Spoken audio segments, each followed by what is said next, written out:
My last paragraph is called Arjuna's Bird, and it's just my plea that we learn to focus on fighting this anti Hinduism or Hinduphobia or whatever you want to call it.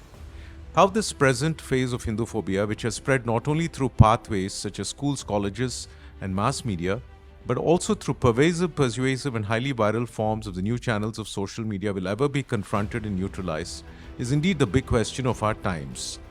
Surviving Hinduphobia seems a bigger challenge than rearming Hinduism at the moment. The response to that challenge, of course, cannot be found by looking at anything other than Hinduphobia directly. Politicians will come and go, social media hashtags will trend and fall.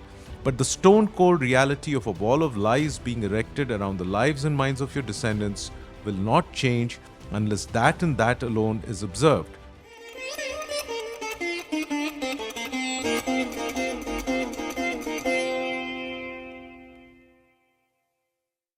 Good evening, ladies and gentlemen.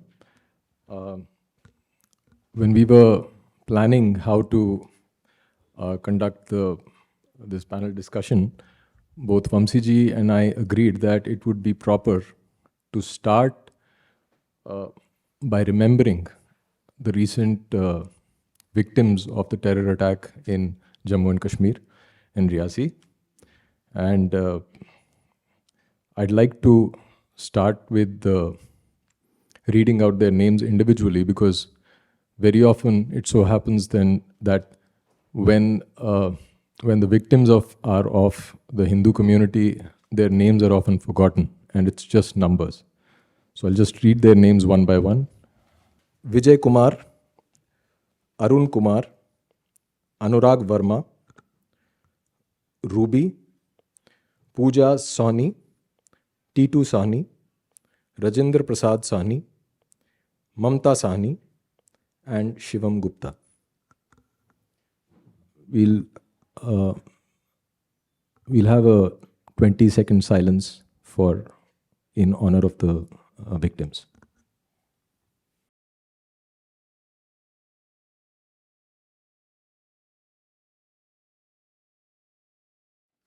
So, words, the same word often conveys very different meanings to different people. And it all depends on the ideological shades that you're wearing. For example, the word Hindutva means vastly different things to people who have have different worldviews. To some, it may mean outright fascism, and to others, it may just simply mean a way to stand up for their rights, their beliefs, their practices. Now, it's interesting that the difference of opinion and the disagreements in public are not very often about whether a particular idea is desirable or not, but rather about the definition of the idea itself. And there is so much confusion in public discourse over what a term really means. And in my personal experience, very often people who are on the side of power, privilege, or to use an often abused term, hegemony, they are often very clueless about their cluelessness with respect to understanding what is the concept behind a word. And this is to do with the kind of confidence they have because of the privilege that they enjoy. So soon they start drifting further from reality, and they believe that with the kind of power that they have, they can exercise that power to change the very meaning of the word. So this is not a new thing. The great Sitaram Goel wrote all about it in his book on the subversion of political parlance in India. Now, what these people really need is a reality check. That someone erudite, someone grounded, sincere, scholarly, thoughtful, should come and explain and get the basics right. Someone like Professor Vamsi Jaluri. But this erudite media professor from the University of San Francisco, when he writes a book, he chooses to name it Rearming Hinduism. And instead of soothing nerves, the title often often gets in the wrong way of how people think about certain things. So it's a good idea to have this discussion and to set the ideas in the right perspective. What is meant? What all is there in these 200 pages? Now, to me, rearming Hinduism is the most obvious imperative of our times, and the reason behind that, I believe, is that as a society, we do not have a clear vision of what we want to do. We don't have clear objectives, and especially with the people who can put in money in projects, they seem to be only concerned about return on investment and multiplying the money. And that isn't, in itself, that is not a bad thing to do. That's a very wise thing to do in a certain context. If you're running a company, you obviously want return on investment, but that cycle goes on endlessly. Unless you have a vision of what you want to do, if you have 10 crores, if you have 100 crores, if you have 1,000 crores, ultimately you need to do something with it. In terms of Purushartha, the Purushartha of Arth is not just counting money. It is basically putting that money into some use. And so that vision, I think, is what is missing. And to me, rearming Hinduism in that context would mean that people with that kind of ability, with that kind of those kind of resources to fund projects, for example, would know where to actually invest that hard-earned money. So with that, I would, I think we'll first go to Vamsiji, and I would just, like you to address this title itself, because you are the one who coined this, and while taking us through briefly what the book is about, also enlighten us about what the thought was behind when you thought of rearming Hinduism. Thank you, Ashish ji, and thank you, Sai, Anand, and the audience for coming. Thank you, Dr. Baru. As I came back to this book after 10 years, so this book was first written in 2014-15. Very quickly, I wrote it in just about 3 or 4 weeks, around April 2014. And I'll start with the title because that's a question you asked me. I was writing by the time about the misrepresentation of Hinduism in academia and in media, which are two areas I'm involved with. My profession is academic. I'm a social scientist. I study the media. And I was writing for years and years, small things like The Economist, using absolutely insane slurs for the Amarnath Shivalingam. And interestingly enough, also making light of people who were killed at the time, the pilgrims, describing the Shivalingam as a dash-shaped lump of ice. So many examples were taking place. And after, there would be like 2-3 years of seemingly trivial media desecrations. And every 2-3 years, there would be a profound desecration of human life. The cessation of a human existence simply because it is Hindu. Okay? So many terrorist attacks throughout the 2000s, culminating in the 2611 attacks.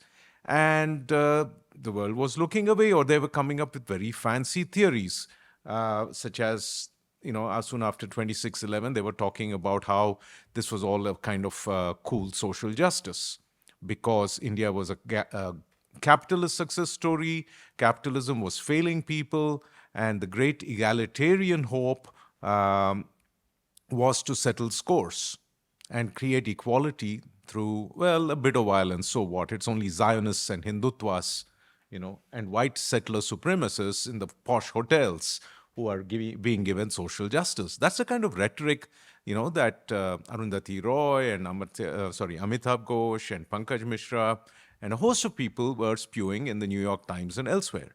And those were the days I was still writing earnestly and sending my articles to all these publications because I was in the US. And I was having the opportunity to debate some of these views with my students and some colleagues, but I could see the censorship that was happening. And so all of this was building up. And of course, the most notorious example to just sort of share with you all the things that went into my mind and into the pain I felt before I wrote this book. Days after 3-4 days after the 26/11 attacks happened, I went to watch this movie called Slumdog Millionaire because it was a sensation, right? And the movie was very different from the very popular rags to riches, lovable everyman story that Q&A was. Slumdog Millionaire was a propaganda hit job. And its brief, in my studied opinion, was not simply to make fun of poverty or something like that, or not to show skyscrapers or wealth. Oh, it did show wealth. But the story it was putting out was very carefully tied together, which I can see now from years and years of just analyzing media texts carefully. It was presenting, this character Jamal and his sort of egalitarian, lovable personality as the alternate to evil capitalism, embodied in this case by, all the Hindus in the movie. I don't think there were any good Hindu characters in that movie. They're all greedy and deceptive, like this, like Anil Kapoor's character, or the cops who torture him. Everybody's bad in that movie. There is no visible symbol of public Hinduism in that movie. Whenever Hinduism appears in that movie, the Hindus are coming and saying, "Oh, they're Muslims, kill them." That's what they were showing in that movie. At a time when these, jihadi terrorists were massacring people. And guess what? And this is what I wrote in Huffington Post. That was my debut in Huffington Post. I had a column there for about 7-8 years after that. The people who were killed were not just some dictators or global oligarchs, the people with the money to reshape the world, as you alluded to earlier. Okay, it wasn't even the slightly privileged, tourists in the posh hotels. They were massacring people in the same railway station where Jamal and Latika go and dance later.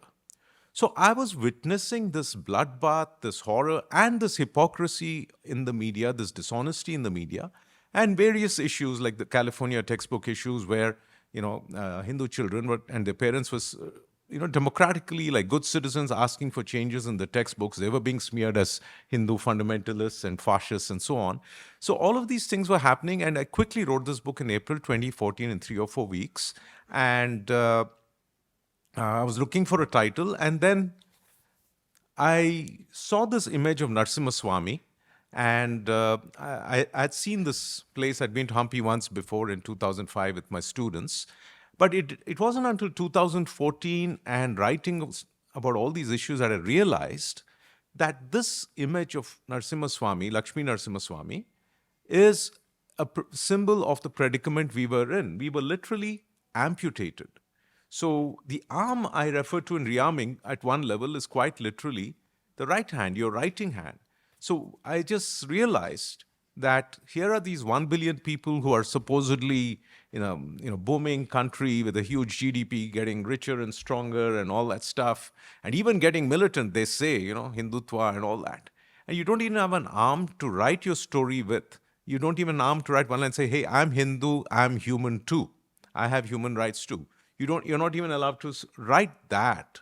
So I decided to call it rearming Hinduism, in the sense that, hey, I want my gods to get their forms and their fullness back. And then, what I meant by rearming, I explained in the book, is more in the sense of intellectual rearming, knowing the arguments, because I could see the gap between the social sciences and academia on the one side, and in the public in the other. So my definition of rearming was very much in terms of for all of us to be equipped with the knowledge and the arguments to convince the other side, which is failing to see Hindus as human beings, for example, and take it from there.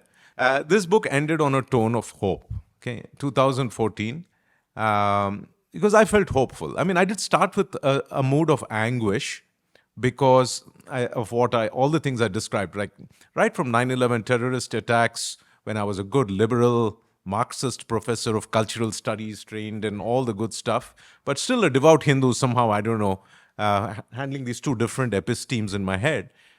By 2014 and all this stuff had happened, so I started the book in a mood of, maybe a bit of righteous anger.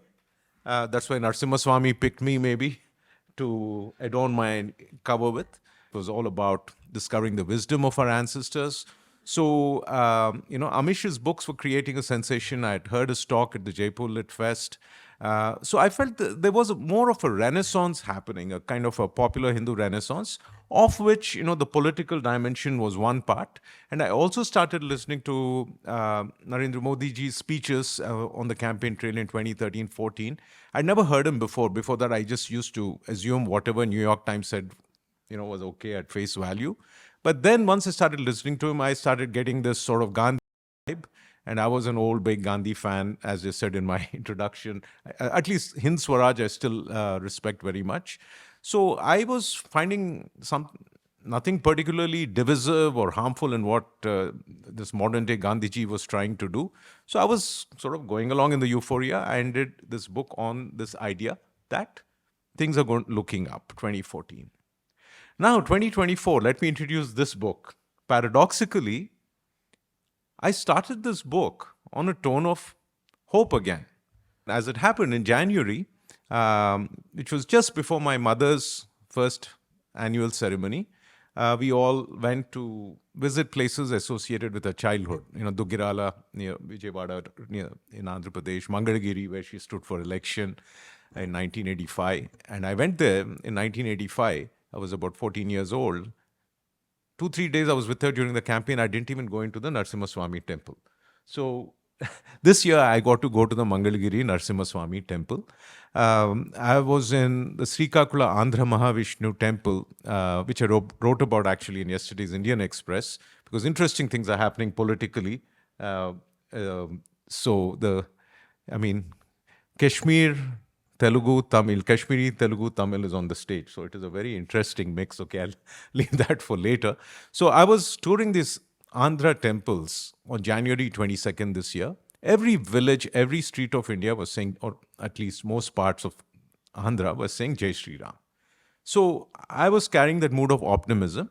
So this book, funnily enough, starts in a mood of hope. And the new introduction is called From Mamadehi Karavalambam, which was sort of the slogan for the old book, Narasimha Swami Prayer, to Jai Shri Ram, which is what I will be signing when you hopefully buy some copies of my book today. So this book started with optimism, and then I talked about some of the big intellectual developments that happened in the last 10 years. My encounter with the work of Bal Gangadhar and the Ghent School, and my finally encountering the work of the great Sitaram Goel and Ram Swarup and the Voice of India School, about which I didn't know anything at all when I wrote this book, I must confess. So I just sort of paid my tribute as a late blooming scholar, perhaps, in the Hindu movement to all these thinkers and writers. So I started with optimism. So you'll read that, then you'll read the book, which, if you haven't read it before, it's in two parts. The first part is called Desha Kala Dosha, and it's a critique of biases in the way we tell history, not only Indian history or human history, but also natural history. And a lot of it is a response to Wendy Doniger, whose book was, kind of making news when I wrote the first version. The second part of the book is called Sanatana, and it's sort of my bhakti-infused reflection on Hinduism, our gods, nothing very scholarly there. So I hope you enjoyed that part as well. What I added and ended with is a new afterword called A Survey of Hindu Phobia 2014 to 2024. In which I just offered a summary of major propaganda attacks. And these are not just like somebody, said a lie about you. These are, everyone these days in Delhi, a lot of people have been talking the last few years about moving the narrative and the India narrative and Bharat narrative and stuff. I study narratives for a living. And I can tell you the only narratives that are really being moved and built in stone and concrete around the future of your descendants are Hindu-phobic ones. And this 10-year summary, which I've put in just a few pages, which will be very helpful because the other crazy thing that has happened, and I have to point this out as a media professor, is that in the last 10 years, the primary site of our engagement has become social media. And it has had some important consequences in a good way, certainly, with YouTube and everything. But at the same time, well, speaking about phones, smartphones, on a slightly broader note, I recommend the book The Anxious Generation by Jonathan Haidt. The last 10 years have been colonized by smartphones. So in a sense, the phone is the latest weapon of Hinduphobia.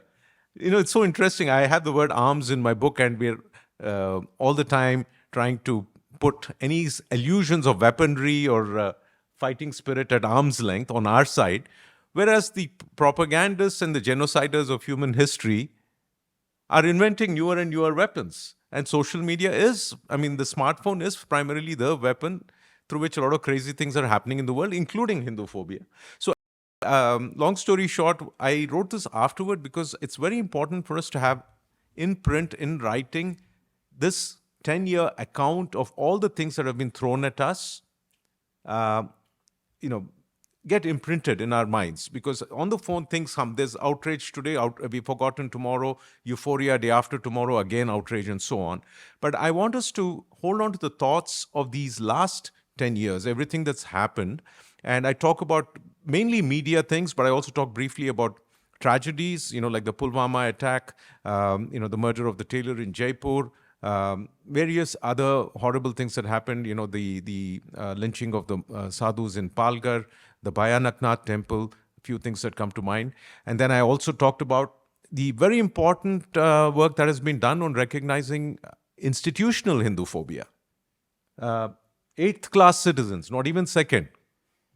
Okay, look at the guilt about, second class citizens in South Africa, or the guilt about, I guess, collateral civilian casualties in Israel-Palestine. Fine, I mean, one is always feels sorry for collateral damage in civilians. But if Gazans or Palestinians are second-class citizens, and what are Hindus? All eyes go to, what is that place? Yeah. Power of media. I can barely remember the name of what happened 1 week ago. So anyway, so social media, the media, the realization that even the supposedly democratic, inclusive, tolerant constitution is stacked against us, and the monumental India that is Bharat. So I briefly talk about all the important things that have happened in the last 10 years. So very simply, this book ends on a note of anguish again. So from anguish to hope, hope to anguish. But if I may, I would like to just read the last paragraph of the book, because it sort of connects to what Ashish ji just said, and perhaps it will give us some focus, for the rest of our conversation. So I ended with this very, very depressing finding from the context of the October 7th Hamas attacks on Israel. Soon after that, you all know what happened. There were protests in all these campuses cheering for the oppressors, in a way, the terrorists, calling nobody was talking about, the Israelis, civilians who were killed, tortured, abducted. The people were coming out to protest the other side. And there was a survey done at that time by the Harvard Caps Harris polling company. And they found that I think 49% of Americans between the ages of the millennials, let me say 18 to 35-year-old Americans, roughly 50% of them said the attacks of October 7 were justified. And that's what is happening on campus now too, right? People are just showing up, and they're very, very smug and sure in their belief that what they're doing is right and righteous, that if you're a quote-unquote oppressor, Zionist, Hindutva, etc., you don't have human rights. You're an oppressor. If you're being massacred, that's you should just accept it. That's it. So that is a crazy situation Hindus are already in terms of the narratives, the propaganda war, the almost perhaps even the legal structures. I don't know where it's going next. But the fact that such a horrifying event happened on the day of this triumph of democracy, etc., during the swearing in, and hardly a word was said. One week, hardly a week ago, right? So anyway, I wanted to echo what Ashish ji said, that if there is a purpose to what we have to do, well, what I can offer by way of an arsenal for each rearming is what I can offer as a media researcher. Give you some words and ideas and experiences to understand communication better, to recognize what's happening with media, social media, particularly in terms of generational change, making sure that you and, say, your younger siblings or your children are not being separated by these billion-dollar influence forces, which have been very good at separating one generation from the other, right from the time of the Native American boarding schools in America. So that is what I can offer you. But at a broader social, political level, after all, I am in New Delhi, your city, the city of the mighty rising Bharat, with its fourth biggest GDP, biggest population, etc. There's always this optimism that comes up when you look at India and particularly the leadership of the last few years. But then these reality checks are coming hard and fast. So my last paragraph is called Arjuna's Bird, and it's just my plea that we learn to focus on fighting this anti-Hinduism or Hinduphobia or whatever you want to call it. How this present phase of Hinduphobia, which has spread not only through pathways such as schools, colleges, and mass media, but also through persuasive, and highly viral forms of the new channels of social media, will ever be confronted and neutralized, is indeed the big question of our times. Surviving Hinduphobia seems a bigger challenge than rearming Hinduism at the moment. The response to that challenge, of course, cannot be found by looking at anything other than Hinduphobia directly. Politicians will come and go. Social media hashtags will trend and fall.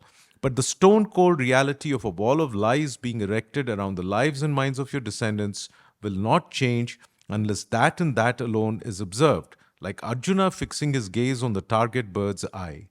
Hindu revival and Hindutva politics are both what they are. But anti-Hinduphobia work has to become what dams were to the Indian government in the 50s or highways and airports are today. Only a colossal diversion of attention and resources to the realm of culture, knowledge, and education, and active counter-persuasion can hope to save the day so that our descendants will honor their ancestors and the gods as we did, as did our elders before us for millennia. Thank you. Thank you, Professor. Next, I'd like Anand to share his thoughts, and let me give you a little bit of an outline in which you may want to present your views. You've been in the news lately quite a bit, for good reasons and bad. And when this Riyasi attack happened, on the same day there was a cricket match going on somewhere, and while I'm myself a big fan of cricket, having followed it all my life, not so much now anymore, but you saw on the internet, all kinds of videos where people were dancing around, and really celebrating that victory, which I have no problems with. But given the kind of massacre that had happened, I thought the news would travel really fast. I'm not blaming the people who were celebrating, because obviously they might have been unaware. But we see a recurring pattern where something like that happens in India, and the influencers, the policymakers, the celebrities, they seem to be completely cut off from reality, right? As the author of Hindus in Hindu Rashtra, right, you have a lot of things to say about the state of affairs today. some not very pleasant, some hopeful. So, whatever has transpired in the very recent past, and you've reflected long on these issues. I think your book mostly deals with how law and policy and how the framework of the Indian Republic, how it deals with the Hindu citizens and with the Hindu religion. So how do these two books talk to each other, right? If you could just help us with that, and also, your thoughts on the recent chain of events. Shalom, everyone. First of all, congratulations to my very dear friend Vamsi. It's a real privilege and an honor. I think it's a very serious question that Ashish asked. And first of all, thank you, Ashish, for taking the names of the deceased. And I'll just add to that, the tragedy was that as many in the media now, the reports are coming out, are saying that Titu Sahani, one of the names that you took, is a 2-year-old boy. He survived the initial terror attack. So the terrorist bullets did not get him, got the driver. The bus fell down into a gorge. So Titu Sahani was alive. He was unhurt in that sense. But then the terrorists climbed down the gorge. And for the next 1 hour, they fired at the bus wreck. And that is what killed Titu Sahani. So for anyone to say that terrorism has no religion, I think it's just vile. Let's just accept that.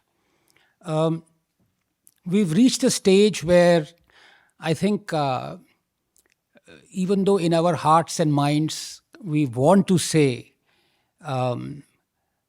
something that is the truth, we are being prevented from saying so. It's just an army of zombies that has suddenly descended. And it is very befuddling, especially because to a Darwinian atheist or to someone who also does science, is that any view is kept on the table. You want to accept it, you don't want to accept it, it's up to you. No idea is sacrosanct. And every idea is to be celebrated till the time it is junked, accepted till the time it is junked. And everything happens without even hurting a fly. This is what all of us have been brought up on. And now it's virtually impossible, even in the fields of science, to do so. We saw during COVID how medical practitioners, scientists were virtually prevented, cancelled, deplatformed for putting forth their views. It's unbelievable. And this all has happened around us in an age where all of us thought we have the power to tell the truth, that everything has been democratized, that every one of us has a phone, has a Twitter account, is on social media. We can say what we want, so the truth will be out. And exactly the opposite is happening right before our eyes. I can't believe it. It's so bizarre. So bizarre.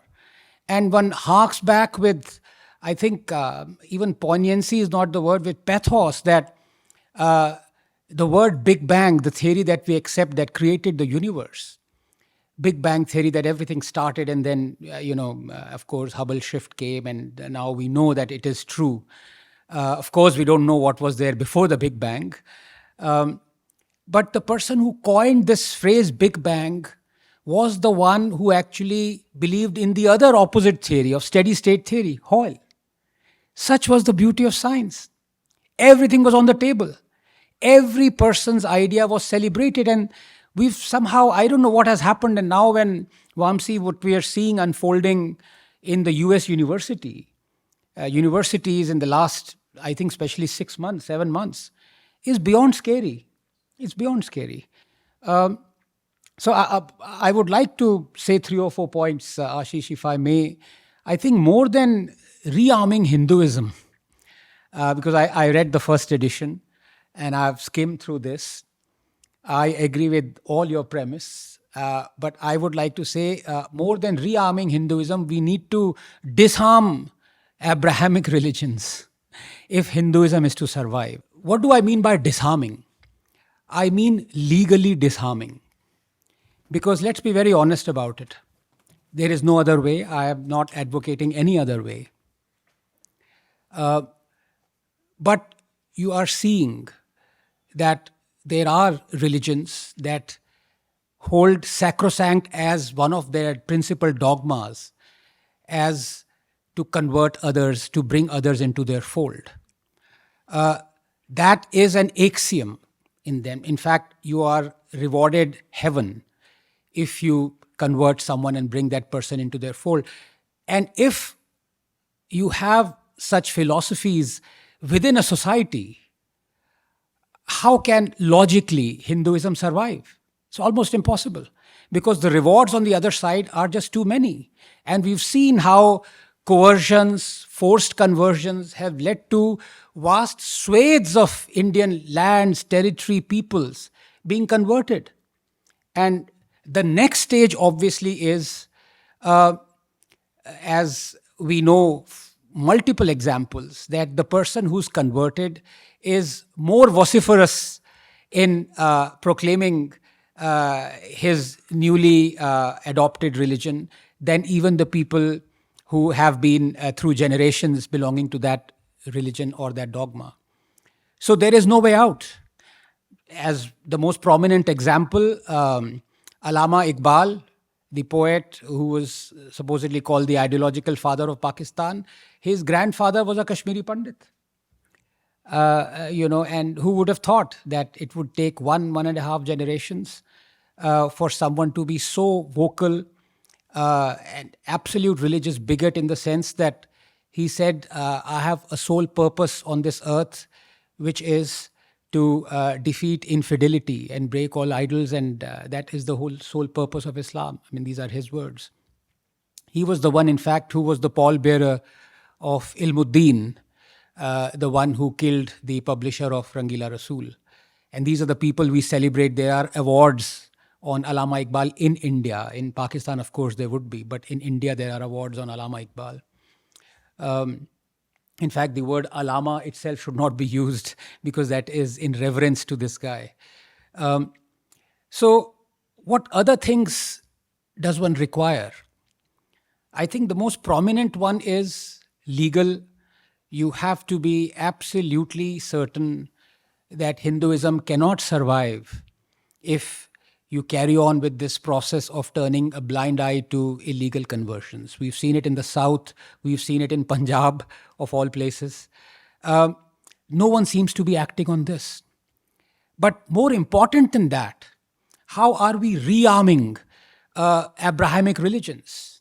And I don't want to go back to the book that I've written, but I think it's fairly clear that if you keep on discriminating against Hindu places of worship, Hindus, their ways of rites and beliefs, and keep on looking the other way, not just that, keep on appeasing the people who belong to other faiths, you are in fact disarming Hindus and rearming legally the other faiths that even Rabindranath Tagore said 150 odd years ago, 130 odd years ago, that if there are two religions in this world that are intent upon destroying every other religion, and they are Christianity and Islam. And he also said the only way to, I might be paraphrasing, but he said the only way to make peace with them is to embrace them.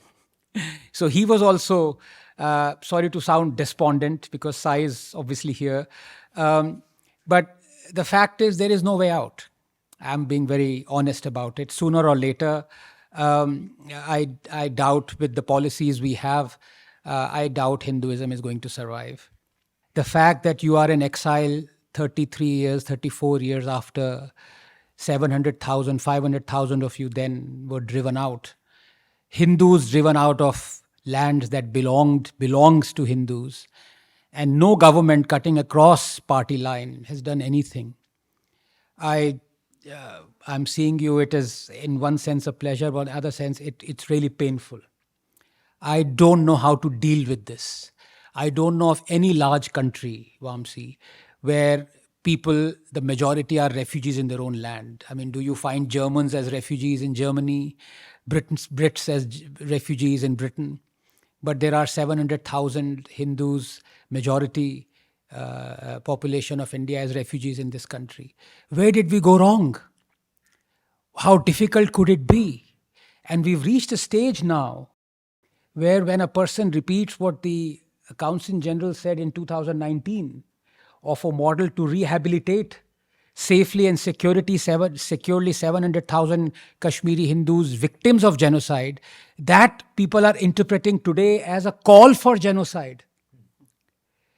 It is so bizarre. You feel, as Christopher Hitchens said, for how long will we keep on answering things and keep adjusting to the views of the fanatics? Because they are intent upon misinterpreting you, and they will do so. They are intent upon looking for provocation in whatever you say. It is degrading. It is embarrassing to adjust to them. But what is the alternative when people think like that? We possibly wait for death to rid us of our remembrances. I think that is what it is. We are intent upon telling Kashmiri Hindus, wait till age gets you, and maybe then you would be at peace. There is no other way to reconcile with this, what has happened. 7 lakh refugees in this. Couple of other points about Hindutva especially. We live in a country where we have laws, for example, Section 295A, that prosecutes and arrests people for offending religious sensibilities, and this is always subjective. What is offense, what is not. For example, what Udayanidhi Stalin said, wanting to eradicate Sanatan Dharma, and he is still roaming free.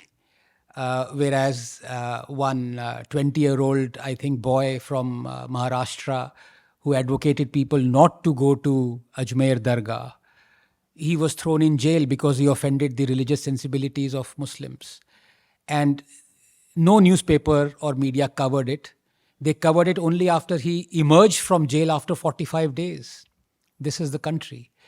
And even though the Supreme Court judgment says that the state police must take immediate action if somebody offends religious sensibilities, file an FIR, file a case. Tamil Nadu, obviously, police did not file a case against Udayanidhi Stalin. So this is a subjective matter. Can we say things or abuse Islam like the way we abuse Hindutva? If we do, we'll be thrown in jail, we know that. So why do Hindus accept when the left and the Islamists and the non-Hindus abuse this word or this philosophy, Hindutva, rampantly? They do it because they actually mean to abuse Hindus or Hinduism, but if they do so, they run the risk of offending religious sensibilities. So they've found this nice kind of detour that they will, whatever abuse they want to shower on Hinduism, they use the word Hindutva. But besides the fact that there is a 1995 Supreme Court judgment where the Chief Justice at that point of time was hailed as the panacea of liberalism, Justice Verma, says Hindutva is the essence of Hinduism. It is what Hinduism is. And that judgment was based on the teachings of a lot of other Hindu philosophers as well, Radhakrishnan, yes, being one, Ramakrishna, Paramhans being another. So I want to ask, as a free speech absolutist, I don't want 295 to be there. But in the time it is there, why are people prosecuted for abusing Islam but not abusing Hindutva? Especially when I have thrown this a challenge. Name me 5 things for people who deride Hindutva. Name me 5 things that are there in Hindutva that aren't already there in Islam. 5. Just 5. Open challenge. And if you can't, will you deride Islam as much as you deride Hindutva? No one has been able to answer this. So it is clear the hate towards Hindutva is essentially a hate towards Hindus and Hinduism. They've just found this stopgap, and our government, our lawyers, our judges are absolutely quiet about it. I think a lot of this Hindu phobia would end if this fork that has been provided to these bigots is realized, first of all, by the Supreme Court. But then, when the Supreme Court stays silent when Udayanidhi Stalin abuses Hinduism, why would it speak out when somebody abuses Hindutva? When you are perpetually asked to rise up as a people's movement, to take back what is wrong, to fight for your rights, there's only so much people can do, because we are all working, we are all doing our jobs. This is not our job. The job of the people is to elect an entity that promises to correct injustices. We are not, a billion of us are not judges, a billion of us are not policy makers. When our governments don't correct those, when our governments keep on rearming religions that are out to destroy Hinduism. Just yesterday, I don't know how correct this news is, that the Maharashtra BJP coalition government has provided 20 crores, it is, to the Waqf board. 10 crores to the Waqf board. What's going on out here? You have the minority ministry under the BJP in the last 10 years. First of all, why on earth should this minority ministry exist? But it does. And it offers interest-free loans to anyone who wants to set up a shop on Waqf land. Now, would they be Hindus who would set up shops on Waqf land? They are provided interest-free loans. You have RTE, Right to Education, that is working in conjunction with the 93rd Amendment that puts the onus only on Hindu-run schools to offer 25% reservation for the economically weaker sections. The minority-run schools do not have to obey to that diktat. This is not, no one is asking for appeasement. People are asking to remove the discrimination that is happening against Hindus and Hinduism. I'm not even going to Hindu temples. I'm not going to Places of Worship Act. I'm not going to the draconian nature of many legislations or the Waqf Act. I'm just talking about, these are commonsensical, plain, logical and rational discriminations that are happening. And if for the last 10 years, you're not able to remove them, do you plan, with massive majority, you plan to remove them with a coalition government? Thank you, Anand. Now that you've entered this territory, this uncomfortable territory of Kashmir, and you mentioned that when you say disarm, it's about legal disarming. But I don't think that in the context of Kashmir, it would be out of place to say that actual disarming also needs to be done, because clearly there's a lot happening on the ground. Although the media and all the news surrounding Kashmir of late, especially after the removal of Article 370, has almost been relayed through rose-tinted glasses almost. So everything seems to be hunky-dory, tourism numbers rising, and all kinds of happy figures. But then small things like small but very, very significant things like what happened last week, and all they need to do is just just target one person, and all that the narrative of everything being back to normal, and we are ready for the world coming to Kashmir, all that bubble gets punctured immediately. So yeah, I mean, very, very pertinent points, very poignant what you said. Coming to you, Sai, I think what Anand just spoke about is almost loaded with so many questions for you, because he was very specific about disarming the othered, so to say. And that disarming, in the past, we've had so many conversations, even on camera, where you've mentioned that, you're not such a big fan of, let's say the UCC, for example. More geared towards disarming rather than rearming, right? So what is your position now after all these years, and, having studied and having written 2 books in the meantime? First of all, Jai Shri Ram. My analysis is that Savarkar resides in our lips, Gandhi in our spine, and Marx in our soul.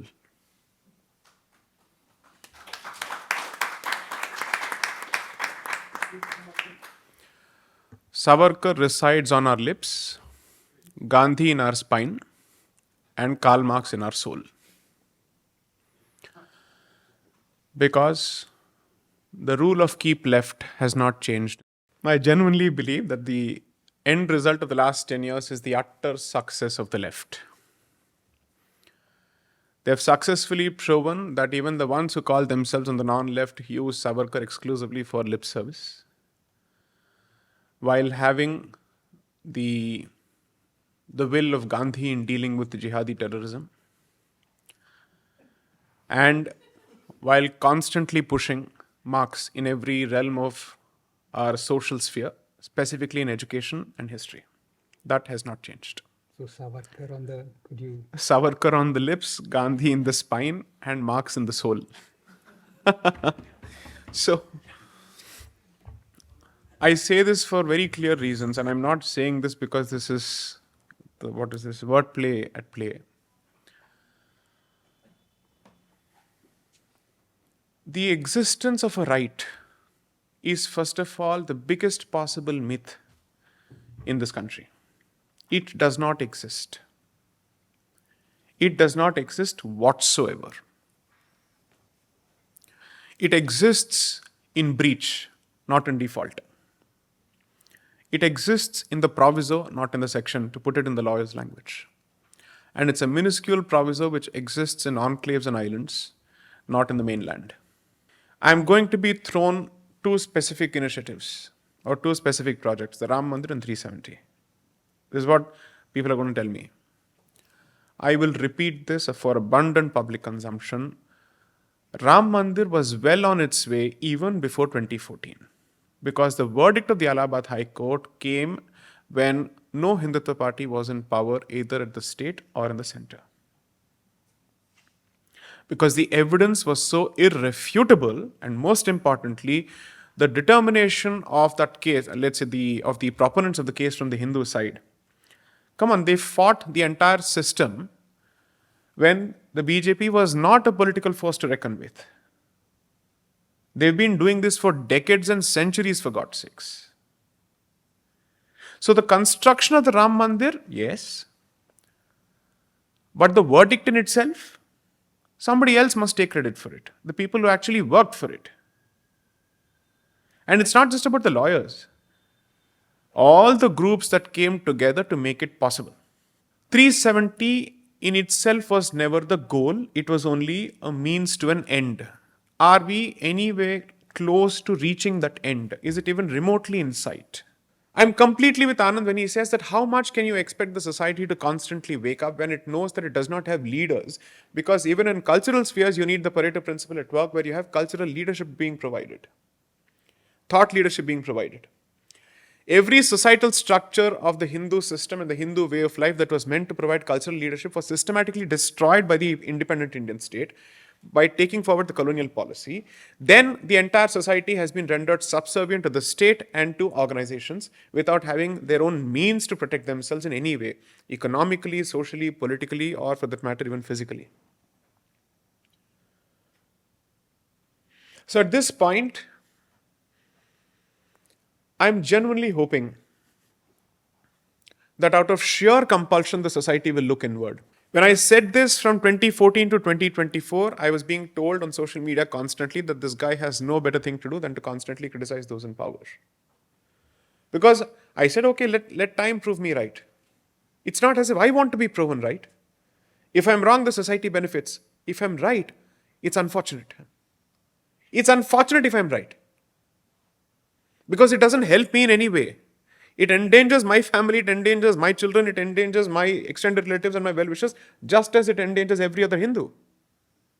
So there is no vested interest or a dog in the race to be proven right, because then I'm investing in my ego as opposed to my own safety and the cause. And the worst part is that we are constantly waiting to celebrate every ephemeral triumph as opposed to looking for long-term policy outcomes. all other detractors or all detractors of the Hindu society invest in policy, and politics for them is a medium for policy, whereas we simply invest in politics without looking at policy. And the educated lot is more in the Hindu society, and uske baad bhi yahi halat hai. I'm blaming both parties, by the way. However, I will make the very clear statement that as long as this facade of normalcy continues, we will be outnumbered in our sleep, in our slumber. We'll be outflanked in our slumber. 3 back-to-back incidents in a place where supposedly 370 has been revoked, and not even in the valley, in Jammu. 4, I think. Yes, and I'm so sorry for saying this, but I told you so is coming to my mind for a very good reason. 2017, when I delivered a lecture, thanks to Sangam Talks, on the question of Rohingya illegal migration, one of the first things I pointed out was they're encircling the cantonment of Jammu. How is it that people who come all the way from Burma manage to settle exclusively in Jammu? 2017, we said this. Previously, you had only Bangladeshis to contend with. Now you have to deal with Rohingyas as well. And history says both of them come from the same stock. This is no more academic. I completely agree with Vamsi Garu that rearming Hinduism is necessary, but I'm going in slightly literal sense. And I'm making the very clear statement that can anybody accuse us or anybody of us in the last 10 years of not having disseminated enough knowledge for people to awaken? What do you think we've been doing? How many lectures have been spent crying horse on the subject? Your survival as a community doesn't matter. Your survival as an individual is the only thing that seems to matter. I'm consciously going to watch the next 5 years for multiple reasons, because I genuinely believe against the deepest of my, let's say, nature. I'm an optimist to the core, but I'm genuinely going to watch the next 5 years for 2 or 3 things. The demographic inversion is reaching a tipping point in certain sensitive areas. I have never been a fan of cricket, Ashish. Never. Unless it's Pakistan on the other side, that's a different issue altogether. But even then, I find it absolutely absurd for us to invest in that sporting event thinking that they're fighting some kind of a war against Pakistan, because that's not the case. The kind of relationships that they enjoy with each other outside of the game and outside the ground is very different. The rest of us are just idiots to think that there is some kind of a war going on there. I am of the view that, okay, us din cricket chal raha tha, you didn't know, news was still pouring in, so you didn't know. What happened thereafter? How many people reacted to it? How many people expected hard answers from the government? How many people posed uncomfortable questions to the government and saying, what exactly is happening there? We need a census as quickly as possible. Until and unless we have the numbers, we are being led down a dark path with music being played and with garland around us. And that can only lead to Bali ka Bakra from there. The jihadi thrives in peacetime because that time is spent in preparation.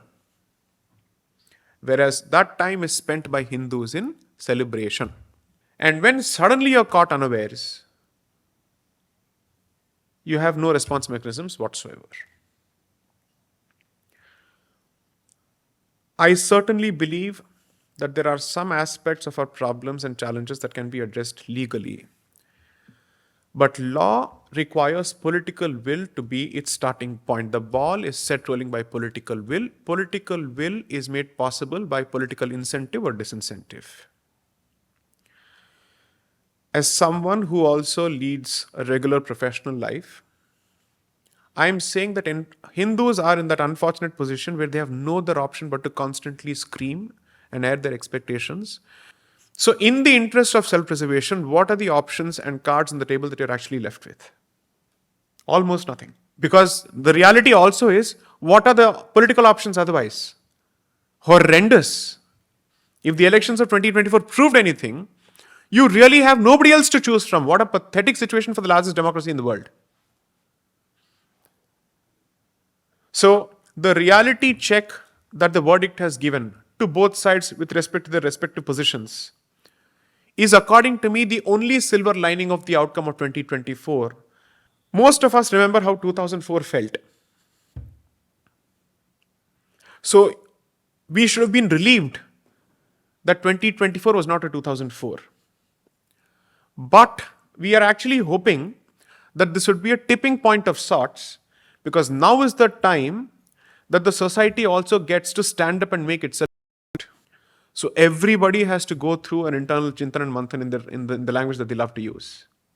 I am at this point positively jaded with these discussions. I have no more patience for them because I don't see the point of it.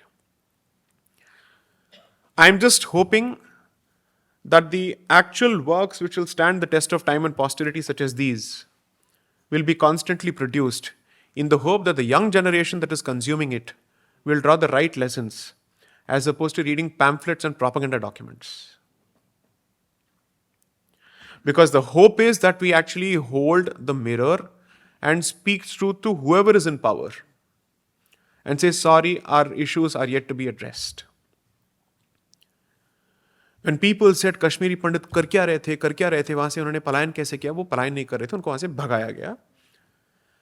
And don't ever point fingers at the Kashmiri Pandit community ever, because the rest of us are a macrocosmic representation of the Kashmiri Pandit community. It's only a matter of time and it's only a matter of happenstance that we are still not IDPs, internally displaced persons. And according to me, वो कार्य भी प्रगति में है, thanks to demographic inversion in multiple places. If Delhi is not safe, tell me which part of the country is safe. So, perhaps my only suggestion to all the youngsters sitting here, with the deepest of humility and with no intention to cause offense, हमारे साथ selfie लेना बंद कीजिए, उससे कुछ नहीं होने वाला है. Just focus on ensuring that you ask the tough questions from the people who are in power. Don't get blown away and don't get carried away by propaganda from either sides. Hindus have to stand aloof regardless of who they elect and still continue to push their deliverables. That is the only bottom line. That's the only way you get the job done. And when I say Hindus, I mean those who are all practicing Hindus regardless of their jati, because I'm constantly accused of something else. So I might as well say this very clearly. As long as the person who is dying is a practicing Hindu, my heart will bleed for that person regardless of the jati.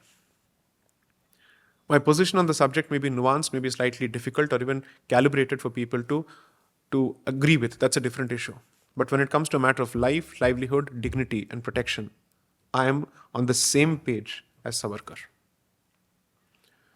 I am on the same page as all the people who stood for Hindu lives, livelihood and dignity. There is no difference whatsoever. For me, the means don't matter anymore. The ends matter. Thank you.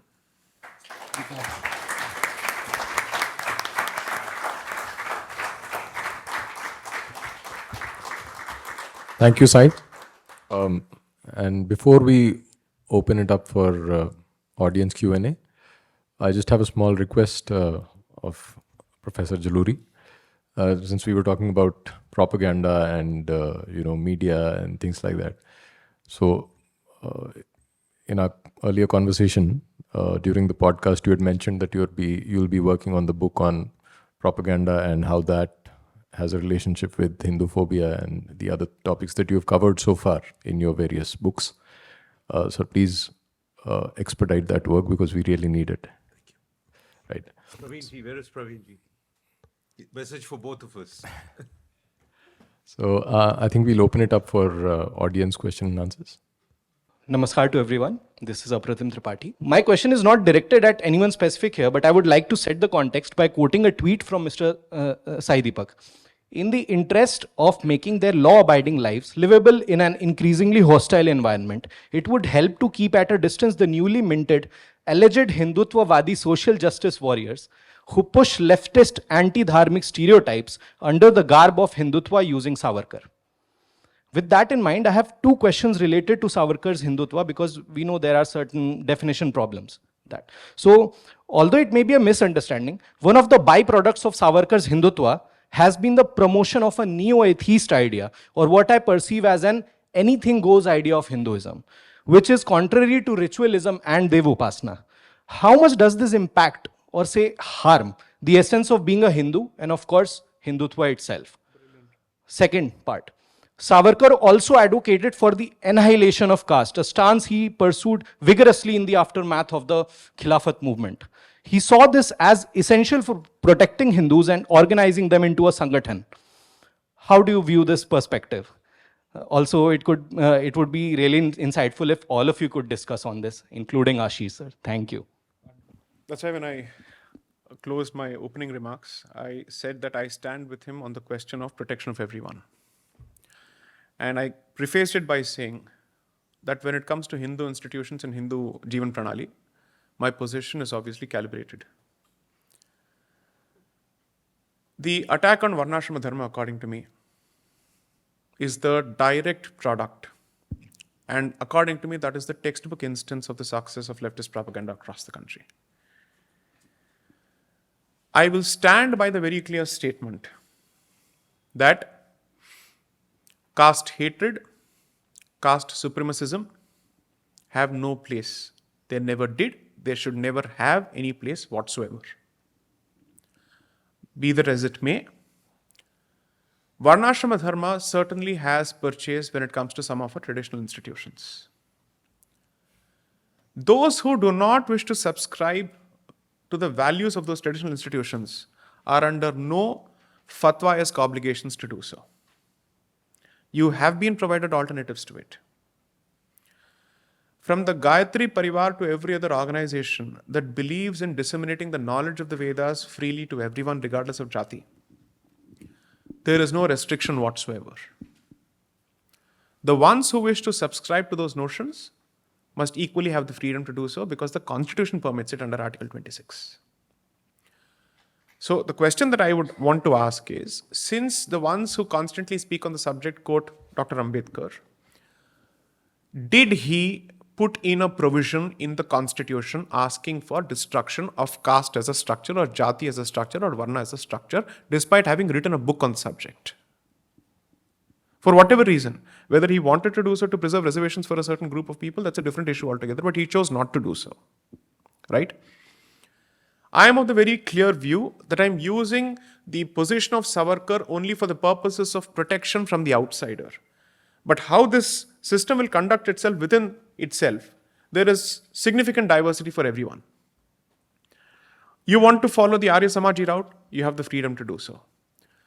The problem arises when you're basically saying that traditional Vedic institutions must subscribe to and stand by the values of Arya Samaj or Gayatri Parivar or anybody else. We are saying, to each his own. These are institutions that are run by Shastras, these are institutions that are run by Smritis, these are institutions that are run by Puranas, these are institutions that are run by Sthala Puranas. Allow them to do what they want to do. Which means, assume for a moment, let's take the same Sabarimala example and take it forward.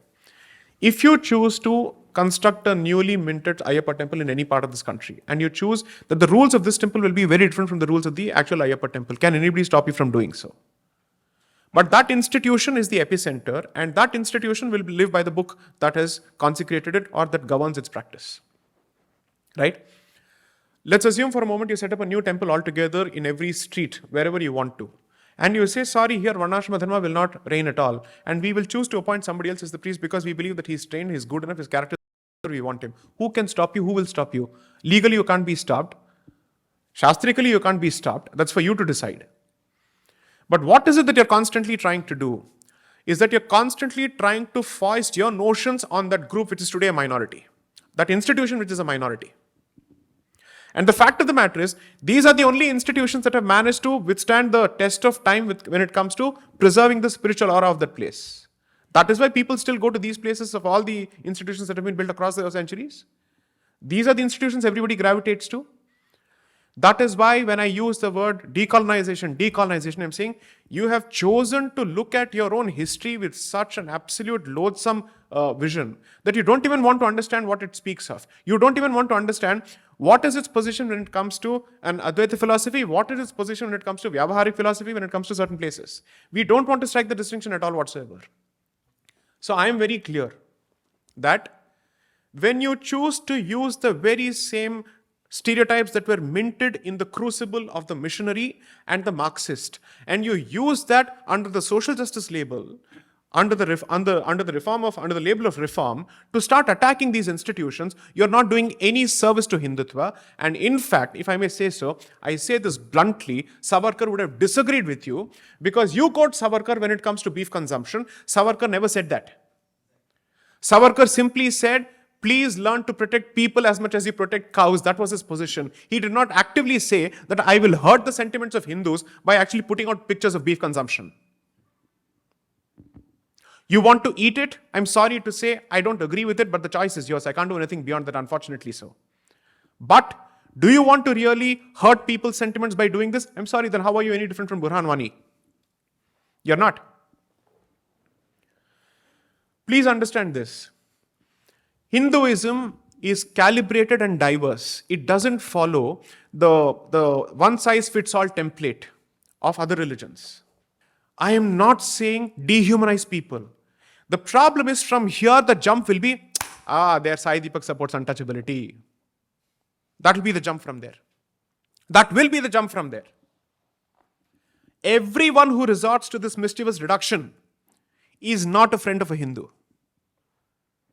And I say this bluntly today, I am not going to hold my punches back. You want a textbook example of what happens when you start making the Brahmin the hate figure, and from there the jump to the church is not too far. Take a look at Punjab. Take a look at Punjab.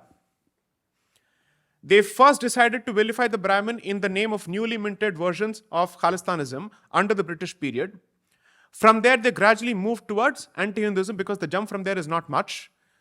After that, how far do you think is the jump from there to the church or Islam? Throw in drugs, it's over. And you're losing a crucial battleground border state. So I'm very clear. Keep attacking the Vedic core of the Hindu philosophy in whatever name, under whatever rubric, under whatever umbrella. You're paving the way for anti-Hinduism at some point or the other. Two more examples, Tamil Nadu, parts of coastal Andhra, Kerala. The jump is not far. Stop vilifying people. You can't say that I am going to unify Hinduism by making one group the punching bag of your positions constantly, in the hope that it will unify people by creating a hate figure within. You don't have the guts to create a hate figure outside, therefore you're constantly creating a hate figure within. If you had the guts to create a hate figure outside, you would identify the true culprit outside. You don't want to do that, because today you're willing to co-opt the jihadi but alienate the Brahmin. That is a conscious choice that some people have made within the Hindutva fold. That is the conscious choice they've made, that we will isolate these groups because we need to accommodate everybody else. What vision is this? So what is the message that you're sending to people who subscribe by the rules of the Veda? Answer that question first, because the Vedic Sanatana Dharma happens to be the core of Hindu Dharma for all practical purposes, the epicenter of this entire ocean that has been created. So what are you telling those institutions? Are you asking us to leave this country? If yes, how different are you from the Naxalwadi, or the Marxistwadi, or the Jihadi? This question needs to be answered. This is the most raging internal debate that needs to be addressed, because this virus has infected our ideology. And the discussion is not happening in the places where it has to happen, because people are taking pot shots sitting in their ivory towers, when the price is actually being paid by people on the ground. You are inciting people against each other on the ground. Go to parts of Uttar Pradesh.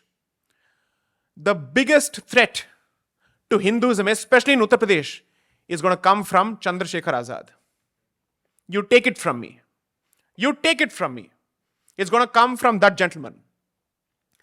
And people sitting here will co-opt even him in the name of Hindu unity and alienate everybody else. Wait for this to happen. This is the direction in which we are hurtling at this point. In the process, you don't have what it takes to create knowledge. You have not preserved anything. You will destroy and spew and spit on everything that has been created for millennia. So my answer is very clear. My positions on this subject are not at loggerheads with Hindu dignity and Hindu unity. They are not.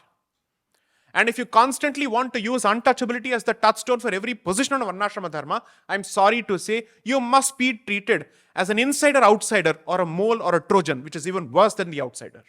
Just like to add a few points, if I may, if we have the time, I think. Yeah, thank you. Just extending from what Sai said, and I'll come to the political part a little bit later. It always befuddles me why Hindus fight amongst each other for thousands of years. And I'll tell you why I'm at peace with if we lose everything, but that has a scientific perspective. Again, I'll come to that later because we are completely insignificant specks here today, gone tomorrow, so it doesn't really matter. The fact of the matter is that person who fights with someone, a Hindu who fights with another Hindu because there is disagreement on caste, disagreement on a few other things that one person feels is wrong, that same person doesn't even think twice to have a Muslim friend who has never condemned the rank oppressiveness, the rank misogyny, patriarchy, othering, supremacist views that he espouses. It befuddles me. There itself, and I think Sai also mentioned a little bit, you are co-opting jihadis, he said, at the expense of your own. This is it. And I've talked to people who are in disagreement with a lot of people who now they have branded as espousing casteism, untouchable. I said, have you even read the religious dogma that you are friendly with people, with Muslims? Have they ever condemned it? They might not follow it, but have they ever condemned it? You demand from people who believe in, one system, condemn it, condemn this. Do you go around asking your Muslim friends, condemn this openly, publicly, privately, whatever? You don't. You accept them as they are and say, look, I am a Hindu, you're a Muslim, stay like that. Prime Minister Modi gave 75 interviews, in the last 3 months. He didn't give interviews to leftists, obviously, or to, those leftist rags and all those things. He gave it to people who he thought were on, quote unquote, again, our side. Right-wingers, anchors, whatever you may call it, Did any of those anchors, any of those people who are, and it also came out, all of them said, none of those interviews were scripted. And I've talked to people in the government, and Narendra Modi did not say, or there was no prescribed thing that this question is to be asked, this and that. How is it that none of them asked, why are temples still under your control? How is it that none of right-wingers asked, why were you silent on Nupur? What was the signal you were giving? How is it that none of them asked them, why are you silent on Bengal? All those hundreds of Karyakartas who've died, who've been murdered. Why are you silent on Sabrimala when the Congress overturned a Supreme Court judgment to placate Muslims wrongly? The Shah Bano judgment was actually for the Muslim, it was towards reforming Muslim society, if not Islam, because that can't be, it's forbidden. The Congress overturned that judgment. Out here, the Sabrimala judgment was against perceived discrimination. It wasn't discrimination. How is it discrimination when in just one of the Ayyappa temples, because the deity is celibate and requests that women of a certain age group who are menstruating not be allowed, in other Ayyappa temples they are allowed. But the fact of the matter is that there are Hindu temples, I think 10 of them, where men are not allowed. So how is it discrimination if in some temples, one temple, women are not allowed? Is that discrimination? Why didn't Narendra Modi have the courage to at least talk about this? I'm fed up of being a votary of bottom-up approach. Absolutely fed up. If the person on the top is silent, I'm sorry, that's a calamity. And everything stems from there. When people saw that Nupur was not supported even by her own, the biggest signal was sent to these jihadis and Islamists. We can do anything and get away with it. So let us look inwards. And that inwards cannot happen if all of us are fighting over reasons where all of us are hypocritical. We are accepting, as you say, co-opting people who have such shocking views that the only thing more bizarre than that is homosexuals accepting Sharia law. Two questions. I agree with what we discussed on caste, but one sad truth is that caste discrimination is still there. As much we may dislike it and we may justify it that the Varna system is not exactly discriminatory or feeling of anyone superior and inferior. How do we see all this, reconcile all this with the sad truth that caste discrimination and even caste-based violence is still there? Second is we have freedom of expression in our constitution, which should be there in every civilized society. We don't. Yeah, I agree. But how do we reconcile that to the fact that in the name of freedom of expression, we say Lord Ram was a misogynist. In the name of freedom of expression, we say Swami Vivekanand was a Hindu supremacist. Right. In the name of freedom of expression, we say Kashmiri Hinduओं के साथ ऐसा कुछ हुआ ही नहीं था. And this is a hyper toxic nationalist movie which was made. How do we reconcile these things? So when you speak of caste discrimination, typically the conventional narrative is a one-way street. I'm saying open up the conversation. There is all sorts of discrimination going on at multiple levels by a lot of people. Talk about that. Because according to us, when the Supreme Court says even if there is one instance of discrimination, it must be treated as discrimination because individual rights is the star in the constellation of rights in the Constitution, is the Supreme Court's position in Sabarimala judgment. Okay. How many instances of reverse discrimination has the Supreme Court of the Indian state taken cognizance of? Everyone who speaks of caste discrimination, and even someone like me, I'll be very blunt about this. Have you ever seen me make an argument against Article 17 which abolishes untouchability? Never. Never. I have not even sought to bring any justifications to say, no, this article needs to go. Have you seen me make an argument against Article 25(2)(b) which says that the entry of formally replaced classes into Hindu temples must be abolished? Did I say that? I've never made that statement. In fact, have you ever seen me make a single statement or argument against the existence of the SC/ST Atrocities Act?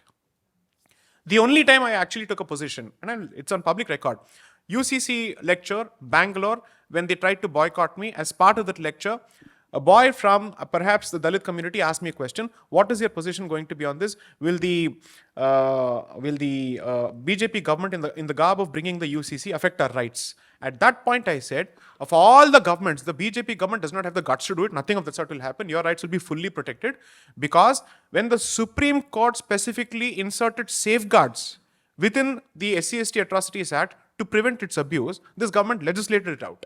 Yes. Okay? Therefore, I said, I have not even presented a position remotely challenging the existence of that legislation. Despite the Supreme Court taking cognizance of multiple instances of abuse. Caste discrimination is a reality. I am not pixelating it.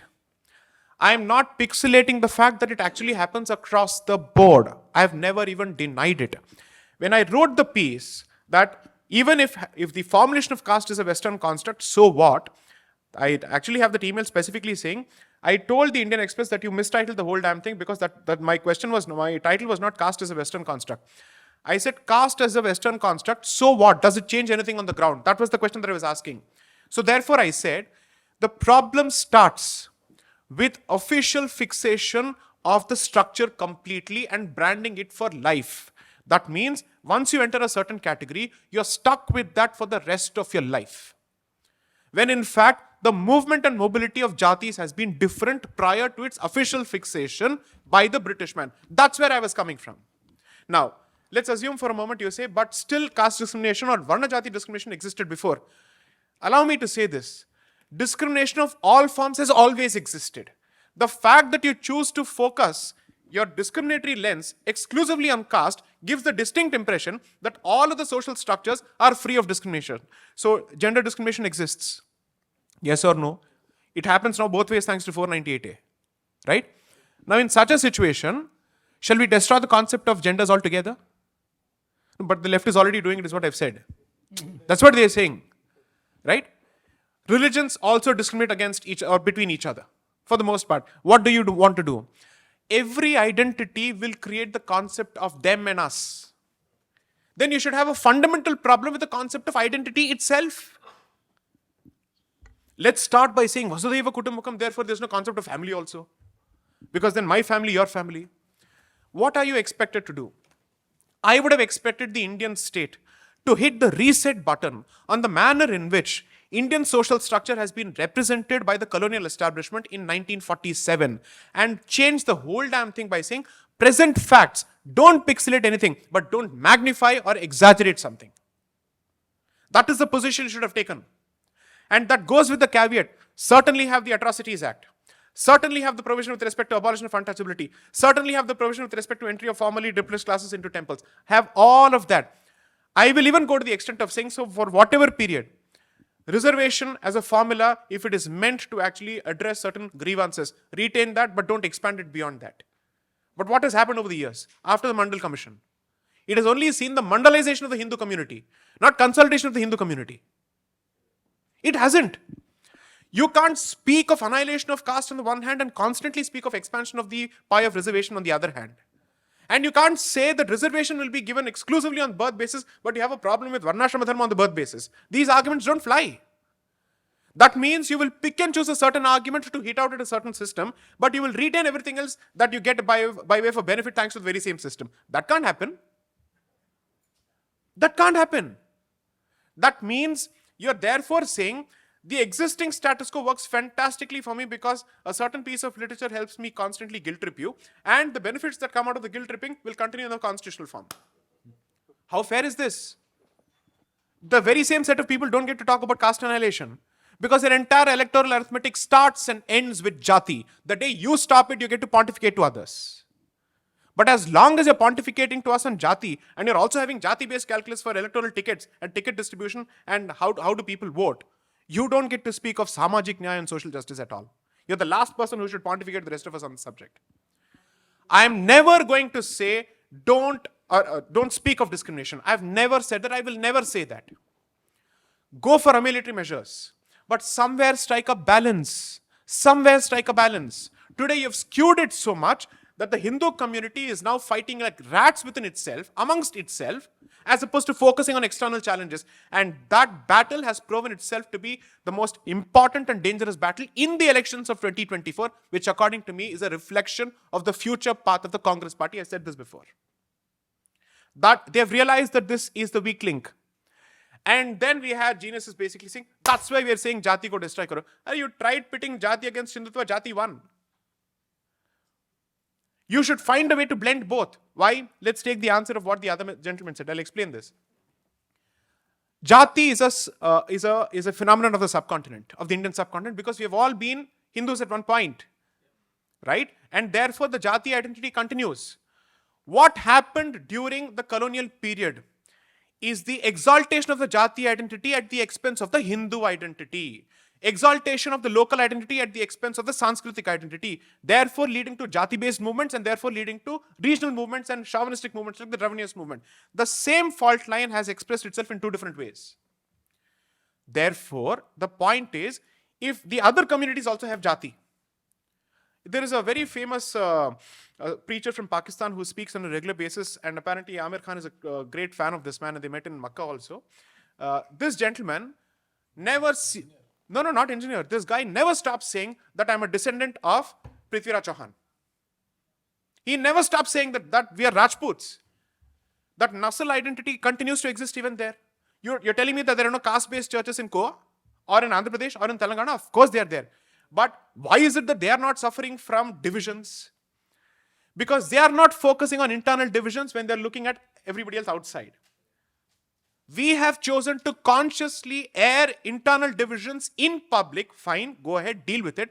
But what you're doing is, you're creating enemies within and alienating insiders while constantly welcoming the outsider. And you don't have a clear sense of who the outgroup is. They do. They know who does not belong to the Muslim identity. They know who does not belong to the Christian identity. Whereas we are the ones saying, जो भी यहाँ पे पैदा हुआ हिंदू है DNA के basis पे. Huh? Fundamental philosophy of psychology. A community is created both by the definition of the in-group and the definition of the out-group, who belongs and who does not belong. You have modeled it fully. Don't hold the community responsible when you continue pushing the very same policy, even after 75 years. You have created a political and an economic incentive to continue exalting the local at the expense of the national and the civilizational. That is the story of post-independence Bharat. About this question of discrimination, whether there is caste discrimination, I do believe that it is more a narrative than fact-driven, and I would suggest anyone who's interested in this question to explore its nuances to read this paper by Sophia Pathan and Duncan Jalki. It is called "Is There a Case for Caste Discrimination in India and What the Numbers Tell Us?" And I'm quite certain that anyone who reads the paper will be surprised by the findings. Thank you. I have two questions. One, when CAA was passed, we had people sitting and protesting in Shaheen Bagh for 3 months. Fortunately, Corona came and that could be stopped, right? To some extent. See, this is again, it was the mistake, the cowardly act of our government. Yeah. And we have now somehow internalized that as, thank God, Corona aa gaya to wo hat gaye. They should have been removed on day one. Now that we know that our government will not remove us, why don't we start protesting for the freeing of temples in Kalka Mandir? Why can't we do that? That's the first question. And what prevents us as a society from taking decisions like that? That's point number one. Point number two, I think Ashish ji talked about funding. We have a lot of organizations on the Hindu fold who have a lot of funding with them. What is the way to best channelize this funding to rearm Hinduism in different ways? And this is a question to the entire panel and also Vamshi ji from a perspective of how to channelize all this to actually get our media on our side, get our message out in the right way. So this is two. Can I very quickly answer that? Because I think it's a wonderful question. That why don't we, because we know that the government is cowardly, it's not going to remove us, why don't we protest against things that we want to be corrected? It's a very profound question. In fact, Dr. Ambedkar, after we got independence, one of the most beautiful speeches he gave was the grammar of anarchy. And, he was against, he said, now let's not resort to this Satyagraha and Gandhi's. It's another matter that he was, his views against Gandhi were very clear. So everything Gandhi did, he said, is this thing. But the fact of the matter is, one of the saddest comments ever made in the last 10 years was not by any politician, because they are experts at it, was by the Supreme Court during the farm protests that were going on. And I think that typifies the way our, the national conscience is and how we are conditioned to think one way. It is the way of the anarchy. The Supreme Court said that all we see are the people who are protesting against the farm laws. Where are the people who are for the farm laws? We don't see them. This was such a sad statement. I was stunned. Leave alone an adult making it the Supreme Court of India. What did the Supreme Court of India want? That 250 million farmers leave farming in far-flung Telangana, Tamil Nadu, Kerala, walk or come by train to, Tilak Marg, and protest there that they are for the farm law? Is that how you want the country to run? All of you are wealth creators. Your job is to create wealth, create education, wealth through education. You have your jobs to do. In a logical, sane world, intelligent people who are creating or doing something for the nation should never come onto the streets. That is why I say we are a banana republic ever since we became a republic. Because we expect people, decent people, law-abiding people, people who are earning, who are creating wealth for the nation, to leave all that, come onto the streets and protest something that should logically be given to them. And the people who block roads, who do these things, are mostly unemployed leftists, mostly who studied from my university, unfortunately. They are the ones who are celebrated. They are the ones who, so street veto is winning. Nothing can be more defeating, self-defeating for a country. Just one point, and I think there's a fundamental flawed premise in your argument. The state is cowardly selectively. Yeah, that's true. Yeah, Ram Rahim, you know. Yeah. If Hindus were to sit there, Yeah. then the reaction of the state would be utter masculinity. Totally. And if it's non-Hindus who are sitting there, it is completely, I'm sorry to say, they surrender, they go supine. They say, walk all over us. Not just that, Sai, when Mulayam Singh ordered firing at Kar Sevak, later on he was proud of it. They won elections, despite him saying that. Or when Indira Gandhi ordered the firing over sadhus for the cow agitation. The Hindu state, or rather the Indian state, sorry, not the Hindu state, is replete with these examples. So and this is regardless of governments, by the way, regardless of parties. So tell me, the other side knows one thing. If they are shot at, there is a cottage factory waiting to swing into motion, which therefore will create enough noise for the government to go on the back foot.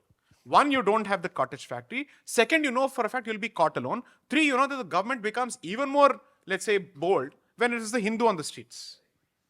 So again, collective action is constantly disincentivized by the fact that the Indian state finds its sleeping masculinity only when the Hindu is on the streets, nobody else. They entered the national capital of this country. They removed the Indian flag from Red Fort. They put another flag there. 400 policemen protecting all that were grievously injured. All the cases against the people who did it were taken off. So my question is specifically regarding discussion that Atif and Vamsi ji you had in the upward video. So there you touched upon this particular aspect of ecology and how that is very, very critical to rearming Hinduism. So the other day I was going through the plan that the government had of development in the Kamakhya premises, the building a Kamakhya corridor, so to speak. And fortunately, I mean, there were some active eyeballs who said that this cannot be happening in a sacred place like Kamakhya. And then they went to the court, and when the government was asked to file its submission, now it has taken up the task of taking some surveys. Mind you, the entire plan was ready. It was going to get executed. It was just by God's sake that some activists went and then approached the court that now some survey is being conducted.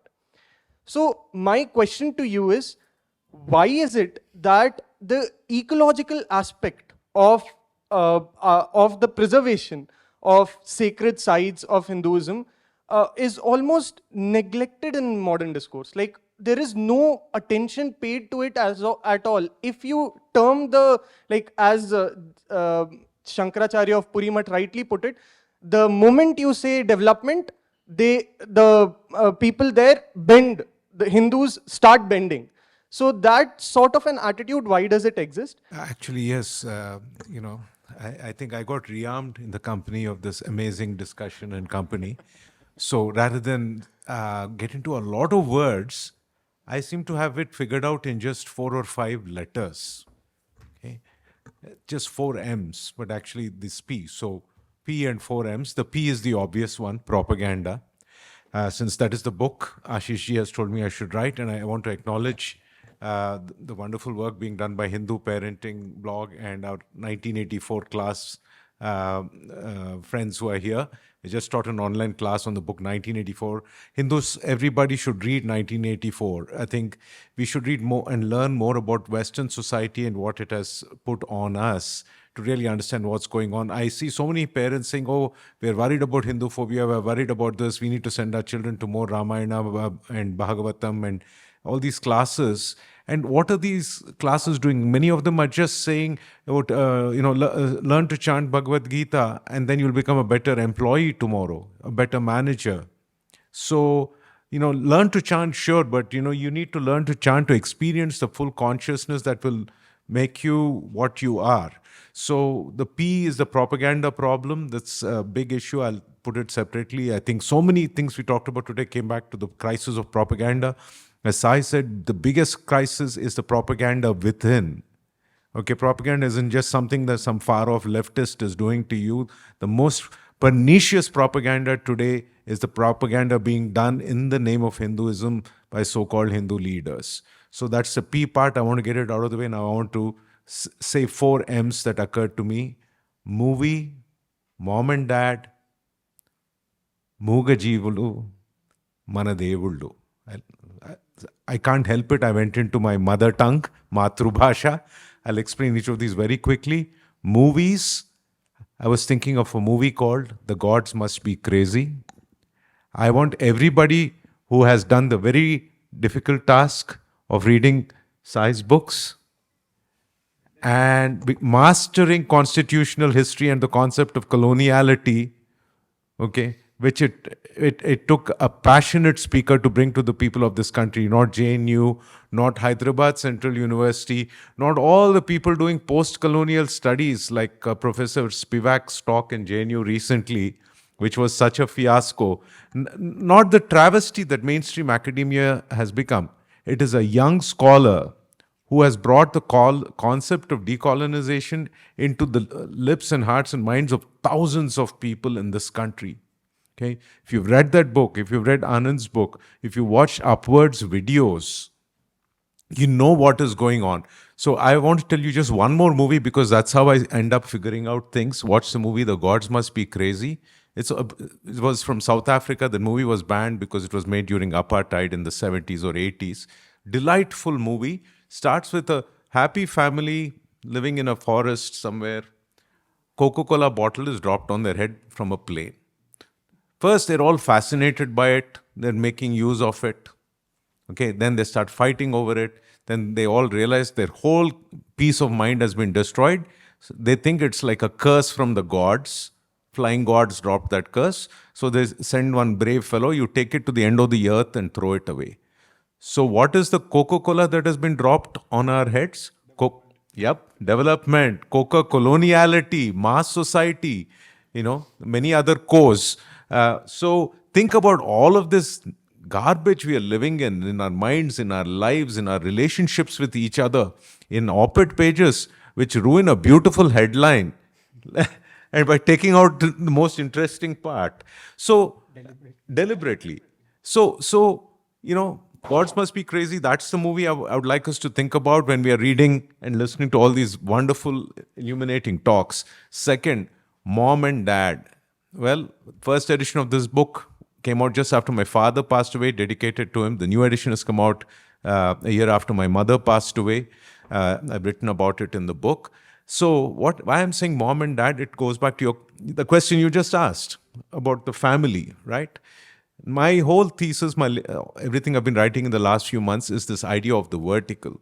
By trying to secure this horizontal, lateral community definition of we, Hindus, which all the way from Savarkar onwards has been prescribed to us. It is essential, it's important, but it is an almost impossible task. I think we need to recognize more and more that as indigenous traditions, as polytheistic traditions, we live more in the vertical. So that's why family is very important. The unity we need is just 3 generations. If you can have a stable set of assumptions and memories about the world, experiences are getting shattered because ecology is getting shattered, propaganda is coming in. But if you can have some stability that, hey, these are the gods my grandfather went to, these are the beliefs he had, and he believed in them, my grandmother. Once I was giving a talk in a posh media studies college several years ago, and we were talking about the Shivalingam thing, and a student argued with me and said, but that's what Devdutt Patnaik said. So I said, okay, fine, but what did your grandmother say? And then I demonstrated how a grandmother would never have looked at that sacred object as a private part. And at the end of my whole demonstration, they thought that, oh yeah, the grandmother needs to read Devdutt Patnaik, which was not my point. I'm sorry. So the vertical was shattered. So mom and dad is important as a symbol. And even for all the discussion we had on caste, jati, varna and all that, it is a travesty, a tragedy that even after so many things, we are always having to trying to explain what this is. The war on so-called caste discrimination is a war on mom and dad. At the most fundamental level, it is propaganda designed to break vertical continuity under the guise of promoting social equality or justice. I think most of us with some religiosity, spirituality can be good human beings and not be nasty to anybody because of jati, etc. That is what all the gurus like Sri Satya Sai Baba and everybody taught, and I think it worked fairly well. But anything beyond that, unfortunately, is a war on parenting, on the integrity of the family. It's like caste exists in all the religions. Nobody else is breaking the hold of Muslim parents on their children or Christian parents on their children. Why is it targeted only against the last surviving indigenous community in the world? So mom and dad. Then Mooga Jeevalu is a Telugu expression, mute lives, animals. So there's a quote-unquote animal god, a lion god on the cover. I visited Sri Kurmam this year, the turtles. So I believe more and more, maybe it's a biologist here. My father was a biologist too. So that sense of elegant detachment that helps you talk about the horrible fate that seems to be staring at us, Anand. It reminded me of my father's way of living, a man who has seen everything. And his work or his love for animals and gods and language, all these beautiful things. So I think the third M is Mooga Jeevalu, animals. We need to connect more and more, listen to the non-human world, shut off Twitter, Instagram, just observe what's happening with the crows around you, with new scientific studies saying elephants have names. So focus on that. And the last M is, of course, Manadevulu, my gods, our gods. So I would like to conclude on the note of our gods. Take it back there. Thank you, sir. Thank you, audience. I would now like to invite Ashish, sir, to give the closing remarks. It is proper to thank everyone present. I would like to acknowledge the presence of, I'm a great fan of Mr. Arnab Ray, great gong. And I'm so sorry, I wanted to ask you to, interact with us, but since we ran out of time. But yeah, please do read his books as well. He's a fantastic writer. And thank you, distinguished panel. Thank you, Vamsiji, for writing this book. Thank you, Blue One Inc. for organizing this, for publishing the book. And thanks to everyone. And have a good day. Thank you.